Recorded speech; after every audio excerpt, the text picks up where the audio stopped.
1 Kings chapter 4. So King Solomon ruled over Israel, and these were his chief officials.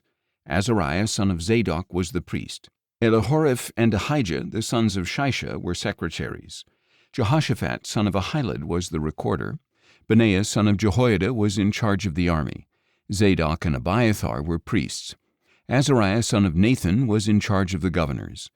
Zabud son of Nathan was a priest and advisor to the king. Ahishar was in charge of the palace, and Adoniram son of Abda was in charge of the forced labor. Solomon had 12 governors over all Israel to provide food for the king and his household. Each one would arrange provisions for 1 month of the year, and these were their names: Ben-Hur in the hill country of Ephraim, Ben-Deker in Makaz, in Shaalbim, in Bethshemesh, and in Elon Beth-Hanan. Ben-Hesed in Arubboth, Soko, and all the land of Hepher belonged to him. Ben-Abinadab in Naphath Dor.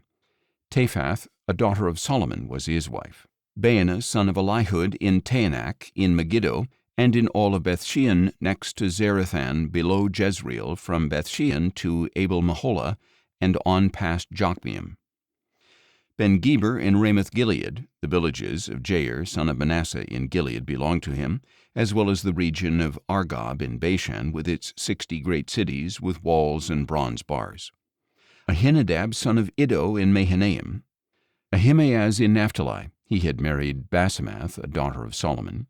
Baana son of Hushai in Asher and in Aloth. Jehoshaphat son of Peruah in Issachar. Shimei son of Elah in Benjamin. Geber son of Uri in the land of Gilead, including the territories of Sihon king of the Amorites and of Og king of Bashan. There was also one governor in the land of Judah. The people of Judah and Israel were as numerous as the sand on the seashore, and they were eating and drinking and rejoicing. And Solomon reigned over all the kingdoms from the Euphrates to the land of the Philistines, as far as the border of Egypt. These kingdoms offered tribute and served Solomon all the days of his life. Solomon's provisions for a single day were 30 cors of fine flour, 60 cors of meal, 10 fat oxen, 20 range oxen, and 100 sheep, as well as deer, gazelles, roebucks, and fattened poultry. For Solomon had dominion over everything west of the Euphrates, over all the kingdoms from Tiphsah to Gaza, and he had peace on all sides. Throughout the days of Solomon, Judah and Israel dwelt securely from Dan to Beersheba, each man under his own vine and his own fig tree. Solomon had 4,000 stalls for his chariot horses and 12,000 horses. Each month the governors in turn provided food for King Solomon and all who came to his table. They saw to it that nothing was lacking. Each one also brought to the required place their quotas of barley and straw for the chariot horses and other horses. And God gave Solomon wisdom, exceedingly deep insight, and understanding beyond measure, like the sand on the seashore.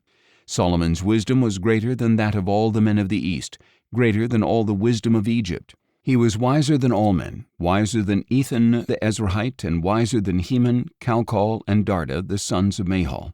And his fame spread throughout the surrounding nations. Solomon composed 3,000 proverbs, and his songs numbered 1,005. He spoke of trees, from the cedar in Lebanon to the hyssop growing in the wall, and he taught about animals, birds, reptiles, and fish. So men of all nations came to listen to Solomon's wisdom, sent by all the kings of the earth who had heard of his wisdom.